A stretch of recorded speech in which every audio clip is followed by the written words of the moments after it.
Oh, balita ko ang dami mo na naman doon sinasabing masasama tungkol sa akin. At sa iba pang mga tao. Okay lang yan. Ganun talaga. Demonyo ka eh. Bilang isang demonyo, trabaho mo yun. Kaya dapat gawin mo yun. Kung mapunta tayo sa impyerno, marami tayo. Yung mga ganda nandoon sa impyerno rin.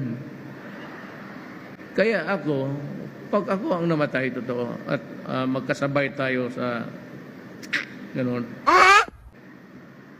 mag-parade tayo, punta tayo doon sa trono ni Satanas. Ang gawin ko sa harap ninyo, sampalin ko yung putang inang Satanas na yan. Kasi nga, demonyo ka eh. Diba?